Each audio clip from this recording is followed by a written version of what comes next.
Hello and welcome to another edition of Snubbed. This is snub number 11, and the movie I watched was My Man Godfrey. This is a 1936 release, and I watched this. This was available on YouTube. There were a couple different versions of it. One of them was very bad quality, but the other one was actually quite good that I ended up watching. Oh, My Man Godfrey is a 1936 American screwball comedy film directed by Gregory LaCava, starring William Powell and Carol Lombard, who had been briefly married years before appearing together in the film. Spoilers, I was going to say that. The screenplay for My Man Godfrey was written by Maury Riskind and Eric S. Hatch, based on Hatch's 1935 novel, 1101 Park Avenue. The story concerns a socialite who hires a derelict to be her family's butler and then falls in love with him. The film was critically acclaimed and was nominated for six Oscars and the Ninth Academy Awards, including Best Actor for leads Powell and Lombard, supporting actors Auer and Brady, director and screenplay. In 1999, the original version of My Man Godfrey was deemed culturally significant by the United States Library of Congress and selected for preservation in the National Film Registry. The film was remade in 1957 with June Allison and David Niven in the starring roles.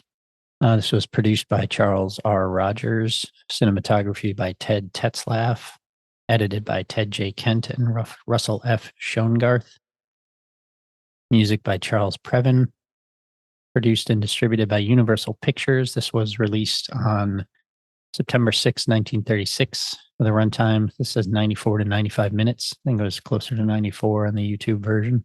It was the first major film from Universal after that studio had been taken over by new management, including head of production Charles Rogers. However, the studio did not have any major stars under contract apart from Buck Jones, Boris Karloff, and Edward Everett Horton, and needed to borrow some from other studios. The studio's original choice to play Irene, the part eventually played by Carol Lombard, was Constance Bennett, and Miriam Hopkins was also considered, but the director, Gregory LaCava, would only agree to Bennett if Universal borrowed William Powell from MGM. Powell, for his part, would only take the role of Carol Lombard, played Irene. Powell and Lombard had divorced 3 years earlier, but remained good friends. I was looking this up while I was watching, and yeah, they were married from like 1931 to 33 or something like that. And then I think a couple of years later, she married Clark Gable, and they were married until she died in a plane crash. Horrible. At the age of 33. Just after this, like 1937, I think she died. Maybe not. Maybe it was 1939. Let me see. I bet I can link to her here. No, my bad. 1942, age 33. Oh, she married Clark Gable in 1939, and they were married for 3 years before she died. Yeah, so it was nominated for director, actor, actress, supporting actress, and adapted screenplay. It did not win any of them.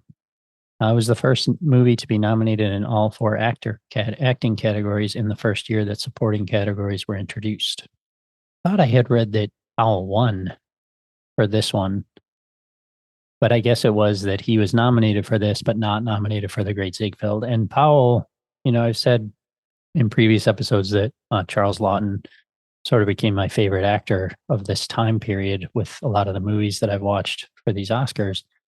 And Powell, I would say, is up there as well. There's another guy, can't remember his name right now. He was in the Story of Louis Pasteur, which I reviewed for this year of movies as well, who's also a favorite. But Powell is typically in like comedic roles. He was in The Thin Man. In this one, The Great Ziegfeld was a little more. It had some comedic moments, but it was a little more serious.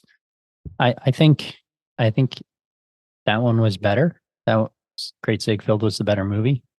There were a lot of movies nominated in this year, 10 movies. So, maybe there was a few I didn't like. So I could say that, yeah, maybe this one deserved to be in there instead. This was very good. I feel like it could have been, it says screwball comedy. I don't know. To me, it didn't really fit that. It wasn't quite as comedic or slapsticky or anything as I guess I would have expected from calling it that.